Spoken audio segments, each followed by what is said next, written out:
Hello दोस्तों, welcome back to the channel. तो देखते हैं दोस्तों, आज हम बिटकॉइन को और गोल्ड को कैसे ट्रेड प्लान कर सकते हैं। देखिए, मैंने आपको कल जो एनालिसिस बताया था बिटकॉइन में, अगर मैं आपको बताऊं तो मैंने यूँ बोला था कि मैं 66,000 के नीचे इसको सेल करूंगा और फिर 65,000 का मेरा एक टारगेट होगा और फिर 63,000 का मेरा एक टारगेट होगा। ऊपर में मैंने आपको बताया था कि 68,000 या 67,800 के ऊपर ही यहाँ पर हम सेल बाय करेंगे। देखो, अगर आप इसके एक पैटर्न को समझोगे बिटकॉइन में, यहाँ पर जो मैंने आपको कल भी बताया था कि बड़ा मोमेंटम के बाद ये स्लो एंड स्टडी नीचे आ रहा है और हर बार नीचे से कुछ ना कुछ रिजेक्शन इसको मिल रहा है। आप ये विक्स देख सकते हो। तो इसका मतलब बायर्स यहाँ पर कहीं ना कहीं अक्यूमुलेट हो रहे हैं और ये धीरे धीरे अगर ये ऊपर निकलता है तो फिर हम इसे बाइंग की साइड ही रखेंगे। अभी मैं सेल में जो है ज़्यादा बड़े टारगेट या ज़्यादा बड़ी क्वांटिटी में ट्रेड प्लान नहीं कर रहा हूँ। तो अब मैं आपको बताता हूँ कि हम इंट्राडे में यहाँ पर कैसे ट्रेड प्लान कर सकते हैं। सबसे पहले हम चलते हैं आवरली चार्ट पर। देखो, यहाँ पर अगर आप देखोगे तो ये एक ट्रेंड लाइन आ रही है, ये कंटिन्यू ट्रेंड लाइन है। ठीक है, लगभग आप इस ट्रेंड लाइन को फॉलो कर सकते हो। मल्टीपल टच पॉइंट है इसके, जो मैंने आपको कल भी बताया था। तो अब हमारे लिए ऊपर की तरफ लेवल क्या इंपॉर्टेंट है, ये वाला 68,300 का ये जो लेवल है, 68,300 का ये लेवल, और नीचे में इंपॉर्टेंट है 65,000 का ये लेवल। तो अगर आपको मान लो सेल करना है तो इसके नीचे निकलेगा तब हम यहाँ पर सेल करेंगे। लेकिन वही मैंने आपको फिर बोला कि छोटे छोटे टारगेट रखेंगे। छोटे छोटे मतलब 1,000 पॉइंट के टारगेट, 64,000, 63,000। लेकिन एक बार जब ये इसके ऊपर निकलेगा तो मैं पहले हाफ क्वांटिटी में बाय करूँगा। पहला ही मेरा टारगेट 72,000 होगा।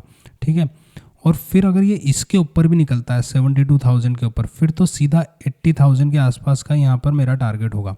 तो इस तरह से हम इसे ट्रेड प्लान करेंगे, बड़े ट्रेड रखेंगे, लेकिन अभी वेट करेंगे कि किस साइड निकलता है। अगर आप इसमें अभी भी बाय करना चाहते हैं तो मैं आपको एक कंडीशन बताता हूँ। अगर मान लो और छोटे टाइम फ्रेम पर हम जाएं या इसी टाइम फ्रेम पर मैं आपको बताता हूँ, तो ये वापस से जब ये थोड़ा सा और रिट्रेस होए, लगभग इस लेवल के आसपास आए 66 के थोड़ा सा नीचे, और फिर जब ये वापस से 66,700 को लेवल को निकालेगा, तो भी आप यहाँ पर कुछ क्वांटिटी ऐड कर सकते हो। फिर आप यहाँ पर ऐड कर सकते हो और फिर जो हमारा अल्टीमेट लेवल होगा वो तो ये वाला होगा। तो ये हो गया है हमारे बिटकॉइन के सारे लेवल्स, टारगेट मैंने आपको इंट्राडे के लिए बता दिए। अब गोल्ड में भी मेरा एक एनालिसिस है। देखो, गोल्ड अगर आप देखोगे तो यहाँ पर बड़ी सेलिंग के बाद ये स्लो एंड स्टडी ऊपर जा रहा है। फिर यहाँ पर कल इसने एक बड़ा मूव दिया है यहाँ पर, और गोल्ड ने तो हमारा टारगेट भी बहुत अच्छा दिया है। मैं आपको इंट्राडे चार्ट पर बताता हूँ।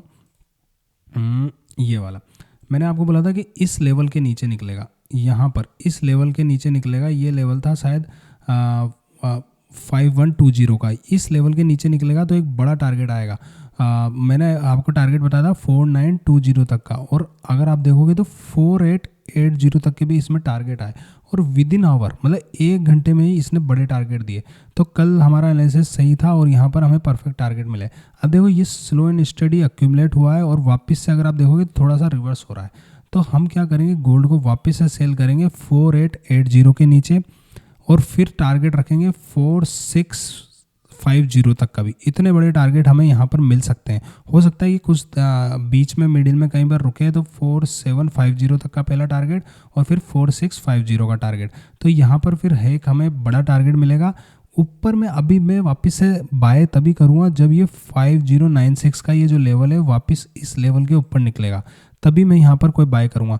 मिडिल में अभी मैं यहाँ पर कोई भी ट्रेड प्लान नहीं कर रहा हूँ गोल्ड में, क्योंकि गोल्ड में कल हमें एक अच्छा टारगेट मिल चुका है यहाँ पर। तो अभी मैं मिडिल में यहाँ पर कोई इस रेंज में कोई ट्रेड प्लान नहीं करूँगा, या तो इसके नीचे सेल करूँगा या फिर इस लेवल के ऊपर ही बाय करने वाला हूँ। तो दोस्तों, आपको मेरा एनालिसिस कैसा लग रहा है मेरे को कमेंट में ज़रूर बताना। अच्छा लग रहा है तो इसे लाइक एंड शेयर भी ज़रूर करना। Thank you.